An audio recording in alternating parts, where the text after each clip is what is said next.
नमस्कार दोस्तों, नमः शिवाय। आप सभी को दीपावली की हार्दिक शुभकामनाएं। महालक्ष्मी नमस्तुभ्यम, नमस्तुभ्यम सुरेश्वरी, हरिप्रिय नमस्तुभ्यम, नमस्तुभ्यम दयानिधे। दोस्तों, माँ लक्ष्मी जी का यह मंत्र बहुत ही उत्तम फल को देने वाला है। आप लक्ष्मी पूजन में इस मंत्र का उच्चारण अवश्य ही करें। दोस्तों, दिवाली के समय में आपको किन बातों का ध्यान रखना चाहिए, आइए इस वीडियो में जान लेते हैं। यदि आप मेरे चैनल पर नए हैं तो प्लीज मेरे चैनल को जरूर सब्सक्राइब कीजिएगा। वीडियो यदि पसंद आता है तो एक लाइक जरूर कर दीजिएगा। बेल आइकन को प्रेस करना बिल्कुल मत भूलिएगा। दोस्तों, दिवाली दीपों का त्योहार है, रोशनी का त्योहार है, खुशियों का त्योहार है। प्रयास यही कीजिए कि आपके जीवन से सारा अंधकार दूर हो जाए और जीवन में प्रकाश ही प्रकाश हो। मैं कुछ ऐसी बातें बताना चाहती हूँ जिसका ध्यान देना हमें बहुत ही आवश्यक होता है। सबसे पहली बात तो मैं ये कहना चाहती हूँ कि यदि दिवाली में आपके पास किसी भी वस्तु की कमी है, कोई भी ऐसी सामग्री जो उपलब्ध नहीं हो पाई है, तो अपने मन को दुखी बिल्कुल ना करें। प्रसन्नता के साथ जो प्राप्त है वही पर्याप्त है। इसको ध्यान में रखते हुए आप खुशहाली से माँ लक्ष्मी जी का पूजन कीजिए और उनका आशीर्वाद प्राप्त कीजिए। अपने मन में किसी प्रकार की खिन्नता या दुख या क्रोध न लाएं। दिवाली के दिन अपने परिवार में प्रेम से रहें, हंसी खुशी से रहें। किसी प्रकार का झगड़ा या क्रोध करना यह बिल्कुल उचित नहीं है।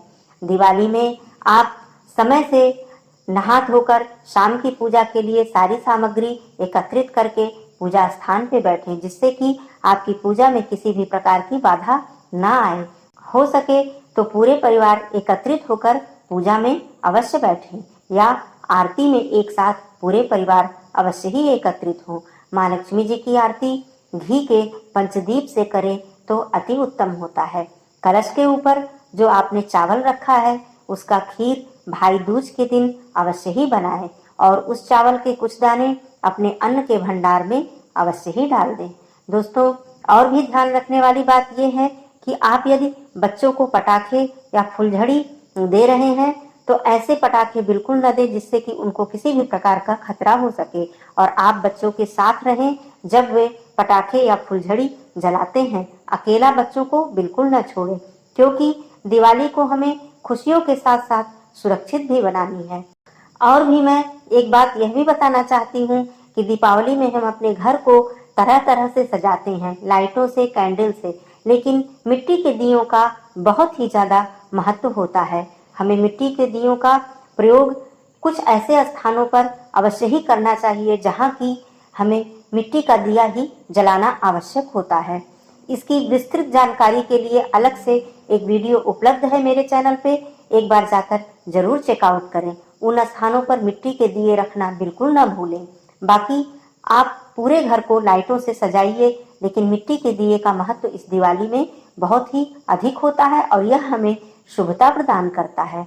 दोस्तों, दिवाली पूरे परिवार के साथ मिलजुल कर खुशियों से मनाइए, और यदि इस दिवाली में आप किसी ऐसे व्यक्ति की मदद कर सकते हैं जिनके पास कमी है या सामग्री नहीं है, तो आपकी दिवाली बहुत ही ज्यादा सुंदर बन जाएगी और माँ लक्ष्मी जी की अत्यंत कृपा आपके ऊपर होगी। यदि आप किसी ऐसे गरीब व्यक्ति को दिवाली की सामग्री उपलब्ध करा देते हैं या किसी भी प्रकार की आर्थिक मदद कर देते हैं तो माँ लक्ष्मी की कृपा बहुत ही ज्यादा आपके ऊपर होगी।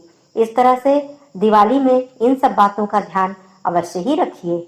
जितनी भी माताएं बहनें हैं वो पूरी तरह से श्रृंगार करके ही माँ लक्ष्मी जी का पूजन करें। ऐसा करने से माँ लक्ष्मी जी प्रसन्न होती हैं और हमें सौभाग्य का वरदान देती हैं। दोस्तों, दिवाली के दिन अपने मुख्य द्वार पर रंगोली अवश्य बनाएं, परंतु इस बात का ध्यान रखें कि वह रंगोली किसी के पैर से न लगे, किसी के पैरों के तले न आए। मुख्य द्वार पर पर्याप्त रोशनी अवश्य ही करें। इन सब बातों का ध्यान देते हुए अपनी दिवाली हंसी खुशी से मनाएं और आप सभी को दिवाली की हार्दिक शुभकामनाएं। माँ लक्ष्मी जी की कृपा, श्री गणेश भगवान जी की कृपा आप सभी के ऊपर बनी रहे। नमस्कार दोस्तों, नमः शिवाय।